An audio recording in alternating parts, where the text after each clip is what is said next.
Hello, this is the Growth League podcast. My name is Caleb Clark, and my mission for this show is pretty simple.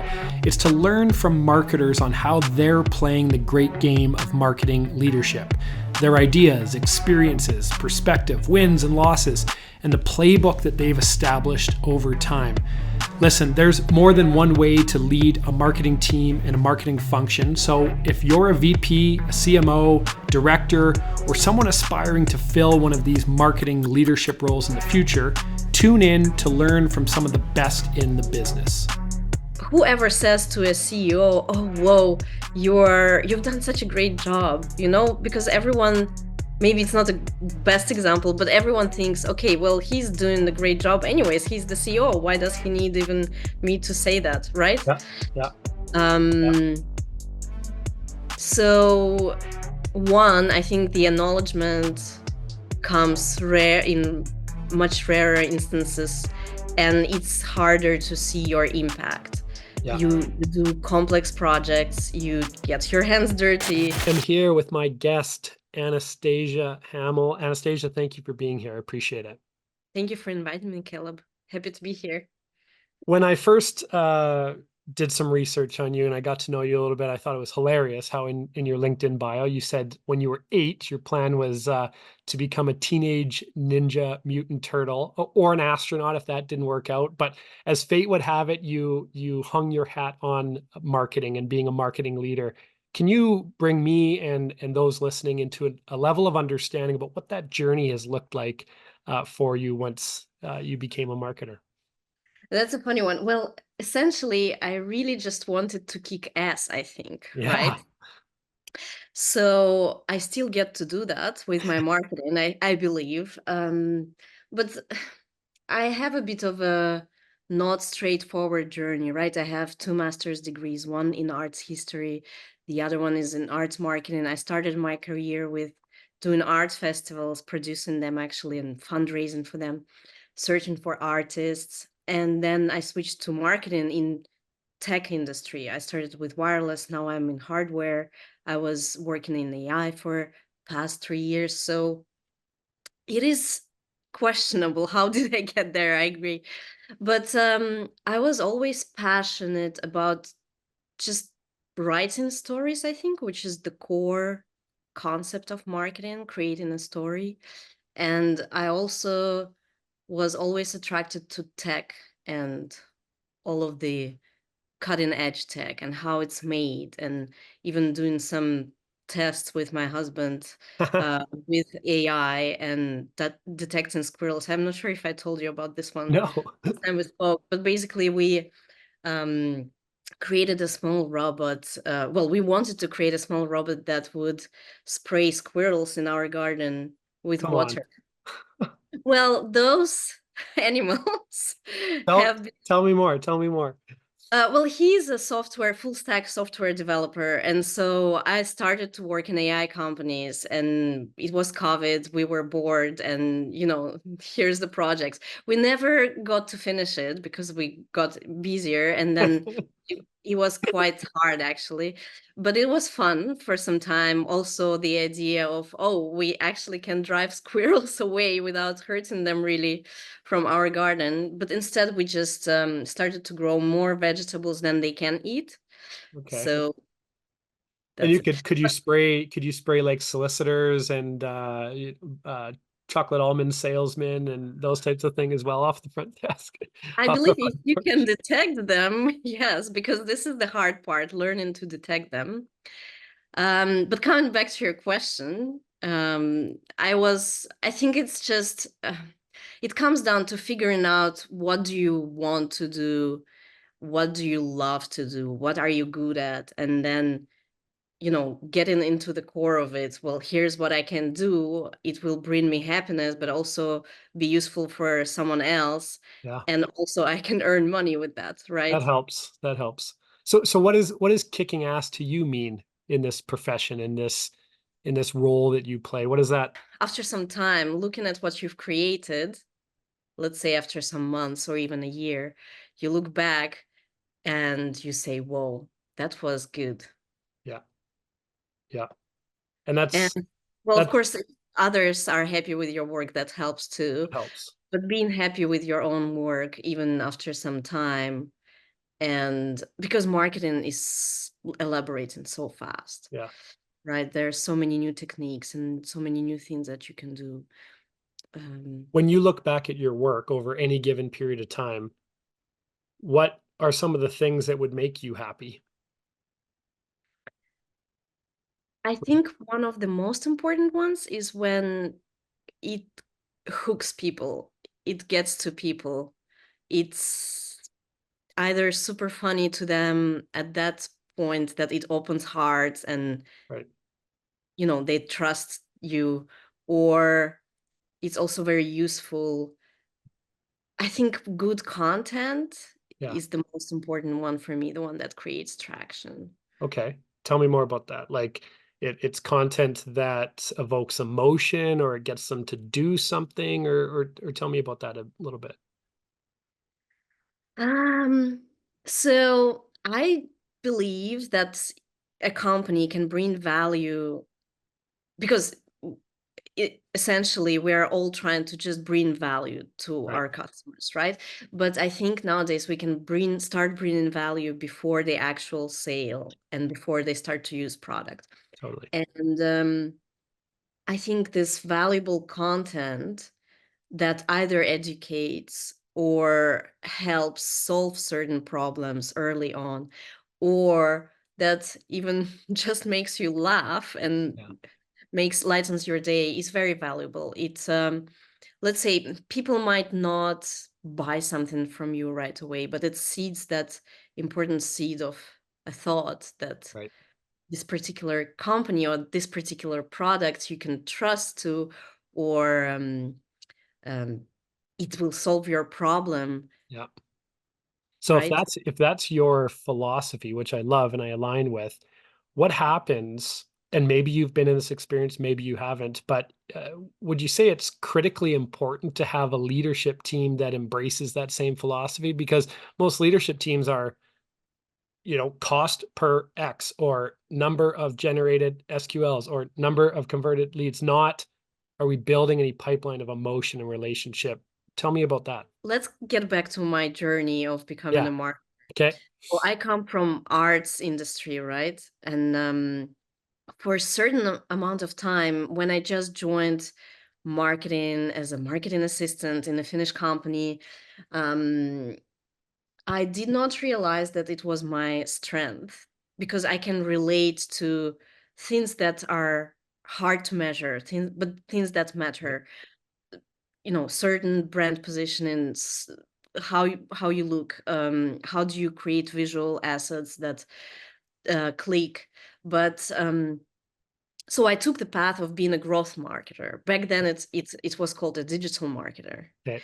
and for many years I was working as a digital and a growth marketer, and numbers, performance, those things were really important to me, right? It was my day-to-day um, headache. And because of that, I think I learned how to explain. Well, first, I learned the importance of numbers and how to get them, and how do you track things that matter, not everything, although I actually, for my day-to-day, like to track many things. Yeah. And also how to tie it back for the C-suite team, because it's true that it's hard to explain, and there will be it's important to manage expectations, right? There will be things that will be either hard to measure, or it will be a long term Yeah. measurement, right?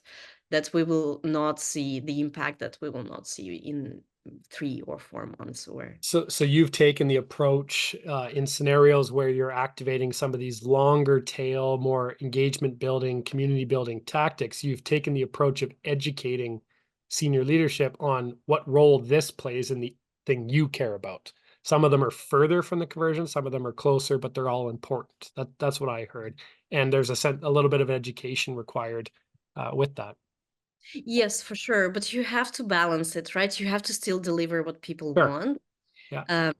But yes, I would say there hasn't been a company where I didn't have to educate people on what is marketing, how it works, what do you need to do. Sometimes it's as simple as that. Hey, Mr. Sales, you want me to do this and that, and in order to do this and that, I will have to actually do this amount of work, Right. and that will take this amount of time Right. to um, build in bigger projects where people don't exactly know what they want, Yeah. or don't envision particularly what route for marketing strategy they need to take. And especially for startups, for instance, for the incubator where I work, Yeah. well, not work, I help them. Yeah. And oftentimes it's very early stage startups, just sometimes even idea, and people need a lot of help with understanding what will be their growth strategy in Right. this early on stages. I Gotcha. hope I'm answering your No, question. It's totally. very Totally. long. Let me know. Let me know about this. Like right now, with the company that you work for, how do you describe what you get paid to do? They give you money, you do X. What is X? Bring us into the understanding of the role and the mandate and the what you're thinking about. Well, so the company I work at, the two companies, Epic and Xiphos, they are related. Epic acquired Xiphos a little bit less than a year ago. Okay. And they are similar because they both do embedded systems, but they're very different because Epic does software-defined radios and Xiphos does space computing systems. Okay. Super interesting, Yeah. both of them, but quite different. And so I've been doing startup marketing, so building marketing function from scratch, and sometimes starting from very small, where you have to juggle, okay, well, I have this little amount of money and I need to do this stuff. So how do I actually get what I want with this very little amount of money that I have, Right. right? Um, so Epic and Xiphos are not startups. They are companies that have been existing for a long time Yeah. and successful, but sales led, and they didn't have any marketing at all. Okay. So I come in with a mandate to help them build marketing, to help connect the marketing support function. So it's still sales led, but what does marketing do to support sales? Right. And also, of course, it doesn't end on that. There's also brand building. Brand building means audience, so everything from outside of the company, but also brand building for employees, and so on. Yeah. Well, that it seems like a big mandate, building from scratch. I get the sense though that you thrive in those situations. At least you enjoy creating as compared to maintaining, which is nice. You told me, and correct me if I'm wrong, but you told me once before that one of the challenges you have, like every marketing leader has, is like human resource capacity constraints. Like, how do you lead when there's 10 things to do and enough hands to do four of them? Very good question. And I think Chad GPT and DALI, all sorts of the AI tools are solving quite a big. I know there are marketers that would burn me for saying that, but it solves a lot of problems, especially if you, maybe not quality wise, but quantity wise, when you need to brainstorm and you have no team member to brainstorm with. Then, for instance, ChatGPT is great for that, to bounce ideas, do a bit of research. So I would rather, if it makes sense, not grow a team Yeah. if I cannot find people that I know will make impact on the team, Right. rather than growing it. And maybe it is a problem, but I've been in situations where you have a team, but then it takes very long time to either get them up to speed, or actually mentor them. So I think that the most important quality I look for people is ambition and willing Yeah. to grow, because you can teach people to do things, but if they're not proactive, that can be a problem. Right.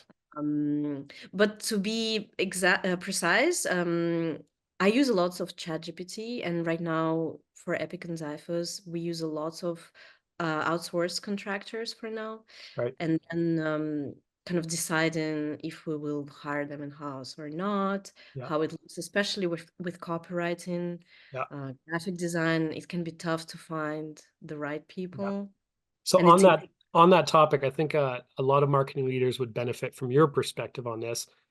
If you're leveraging different contractors or vendors, what have you found successful in ensuring a level of integration or a holistic approach? Because each different contractor or vendor has their own approach to doing things, but at the end of the day, the company has its established business case to solve and targets to hit, and you need to put forth a unified effort. What have you done to ensure integration amongst these different separated parts from a support standpoint? Oh, well, so in the beginning, um, I do lots of test projects with contractors if I Okay. don't know them. Right. And I kind of do a lots of cleanup and show away a lot of leads if I see right away it's not going to work. Right. And then I do test big test projects with the contracts that I loved. Um, and then honestly, it gets better once you start to work with one certain contractor from project to project. Maybe takes 3, 4 cycles to understand each other. But Yeah. then I spend a lot of time nurturing, especially the creative contractors, nurturing their um, well, brain, if I can creative brain.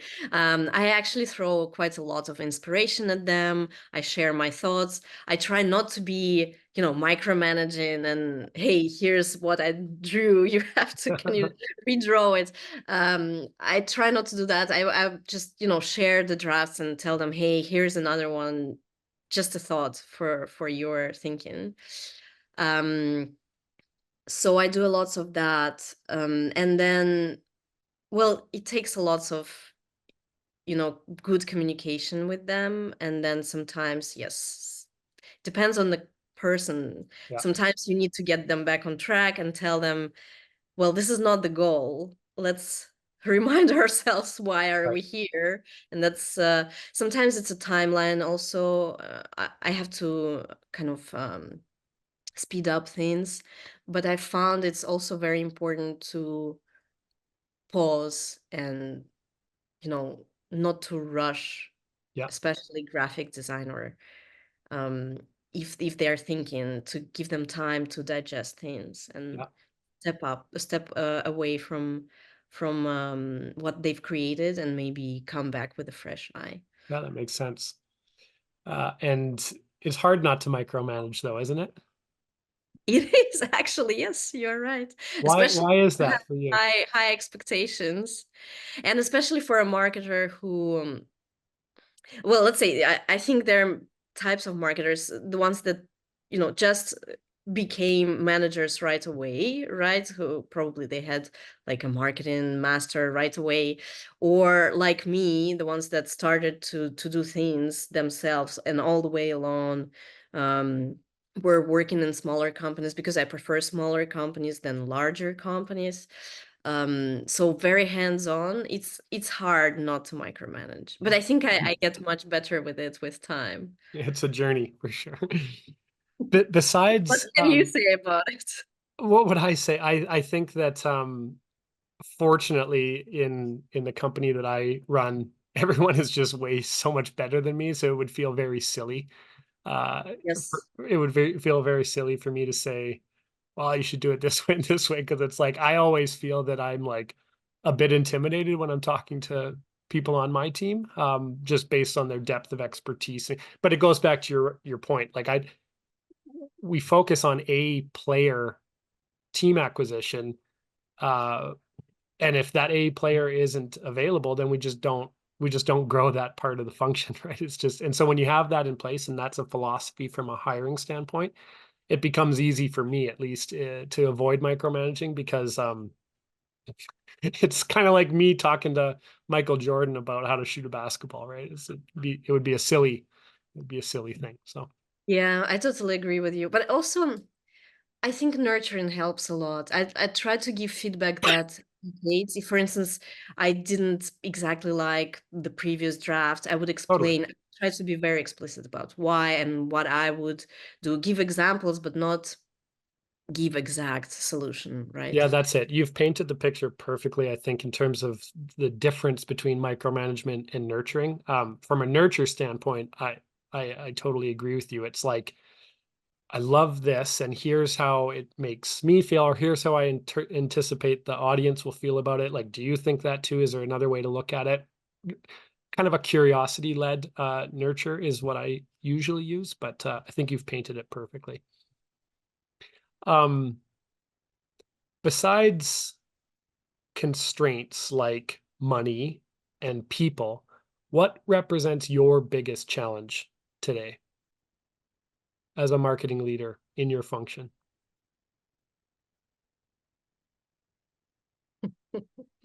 That's a big pause. I'm thinking.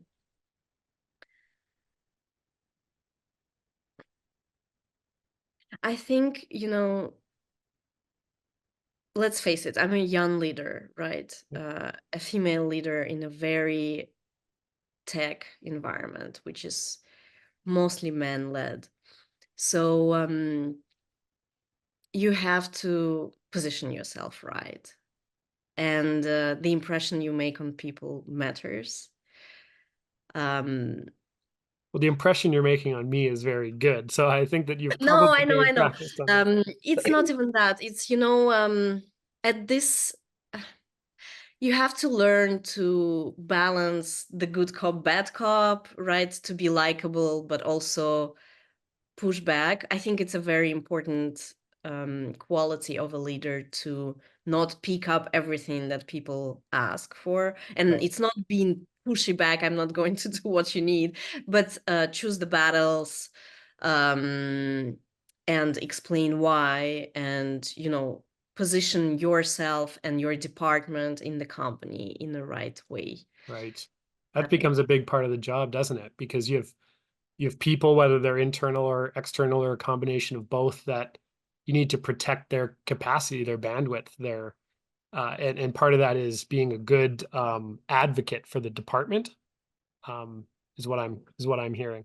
But that becomes difficult when you don't have learned experience in doing that, right? Is that something that you've had to learn over time, but painfully, perhaps, or Well, so I have a network of peer marketers that I'm using, and I meet with them for coffee once in a while, just for peer-to-peer mentorship. I think that helps a lot.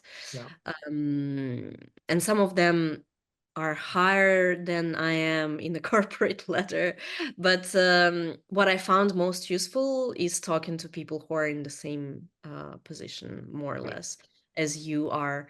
Um, but honestly, yes, there's not much you can learn online. There's no course or anything like that. So it is kind of learning as you go.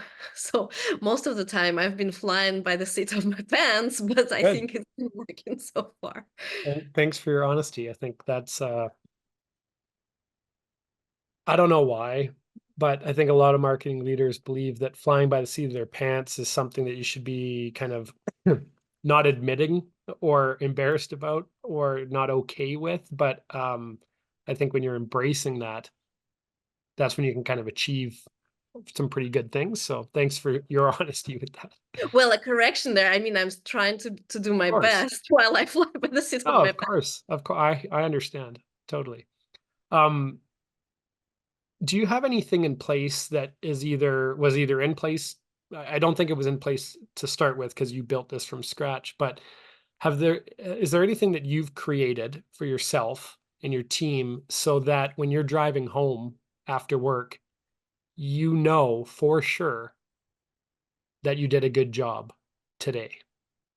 Is there any mechanism or system or report or indicator or qualitative or quantitative, anything that allows you to drive home and say, I did a great job today? You know what? You might not like my answer, but I think I love your answer. um, well, so the situation, I probably didn't describe the situation, I mean, that well, but Epic did do some marketing. They just didn't have a marketing department. Their Okay. product department was taking care of marketing. Xiphos didn't have any marketing. Um, but at my level, um, I think it's very easy to get satisfied with kind of hands-on tasks, Yeah. right? So let's say, oh, this email we wrote was really good. I like it. Right. Or that paragraph was great. Or, we redid the websites for the two companies, and there are some unique selling points on the homepage. And sometimes I look at some of them and think, whoa, that was well put. Um, but when you have bigger and bigger, more and more complex projects, it's really hard because there will be a lot of players. There will be not a clear cut, you Right. know, value from the project, or there will be periods of time when the project is a little bit kind of slowed down and Yeah. tougher than succeeding. So there will be mixed feelings. Yeah. um, so if you kind of want to get a clear-cut answer from me, I would say it's from the, hands-on, Ah, really particular tasks that I get um, very good feelings that was done well. Then marketing operations, but just because it's very clear cut to marketing operations, things like marketing automation, connection of marketing platform. If you use, for instance, in our case, we use HubSpot and right. Salesforce Right. that work together. So this being set up well, your reporting being set up well, being understandable for other people in the company, that also gives me a lot of happiness to Yeah. see.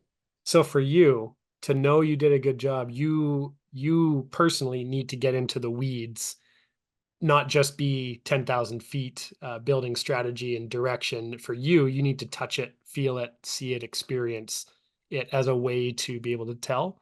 If is that true? Well, I'm just saying it's easier Okay. because you have a clear-cut task. The task is succeeded, right? And you're happy with the result. Let's say Yeah. you wrote a sentence. It's easier to connect in my brain. But then if it's a more complex project, um, maybe it actually takes time to understand, well, that project was successful overall. Well, I did a great job there, and we all did as a team.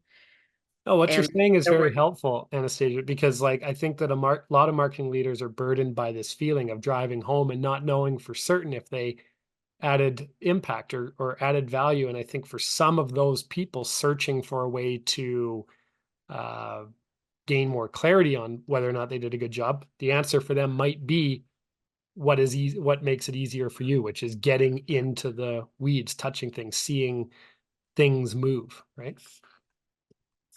yeah, it's a very philosophical question in a way, right? Because I feel like at certain level of growth as a marketing leader or leader in any other profession, you kind of stop seeing, it might be very frustrating, right? People Okay. stop saying thank you. People Ah, stop directly relate. And don't take me directly. I'm being thanked on a daily basis. yeah, But it's just, um, whoever says to a CEO, "Oh, whoa, you've done such a great job," because everyone, maybe it's not the best example, but everyone thinks, okay, well, he's doing a great job anyways. He's the CEO. Why does he need even me to say that, right? yeah, yeah, yeah, Um, so one, I think the acknowledgement comes rare in much rarer instances, and it's harder to see your impact.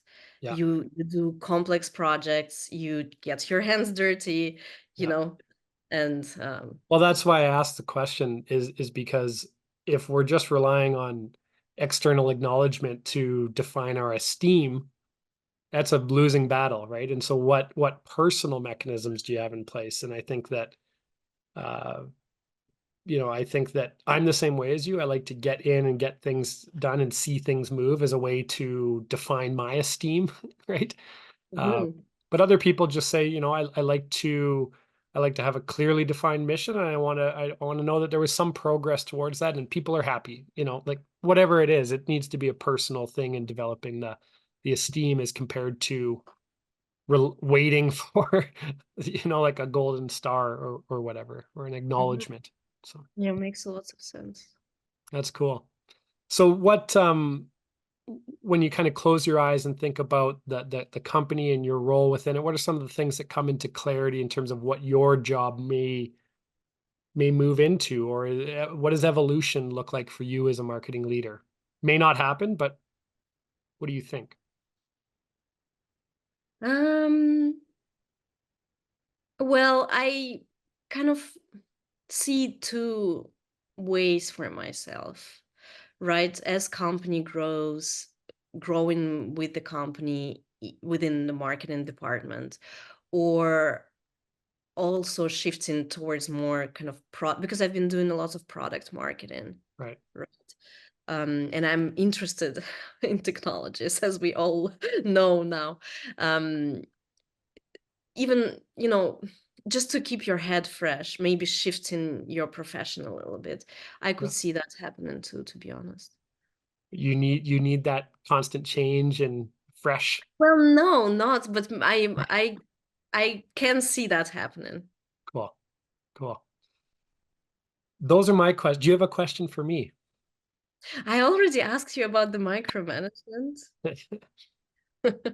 um, You had asked me earlier in our one of our first conversations, like, what's the purpose of the show? And just to reiterate, and I think that you were very helpful in pushing the purpose of the show forward, which is there's so many different ways to play this game. There's so many different approaches to take, flavors of playing the game, and I like how introspective you seemingly are. And I don't want to, throw things on you if you don't feel like you're introspective, but I think you're thoughtful. I think that you care about quality and you care about having impact. And these are all things that I think most marketing leaders care about and want, but you've given such a different or unique way of manifesting that. And so for that, I appreciate. Okay, great. Well, I hope it's valuable for your audience. But actually, as you spoke, I had a question because I remember we started to discuss a potential podcast maybe a year ago, right? Yeah. And back then, you had a set of questions, and I think it was a little bit longer, the timing. So after we spoke, Asking there was a shift in the podcast, and you decided to concentrate, as I gather, more on soft skills and personal stories, right? I don't have a hard and fast rule for how I run the shows now. Coming in with a list of predefined questions gives predefined answers and a lack of substance. I like to understand in our early questions, like what type of a marketer you are, how do you see the world, how do you see the game of marketing, and then just kind of dance around that a little bit. So yeah, it used to be predefined questions, and I just moved away from that because I think it's more impactful or engaging when you can hear the real story. Right? So Anastasia, thank you so much for sharing your journey and telling us a little bit about how you play this game. I really appreciate you being here. Thank you for inviting me again. And thank you. There's a little gap between when we first started and now, but it's great to stay engaged with you and learn from you. So thank you. Thank you, Caleb.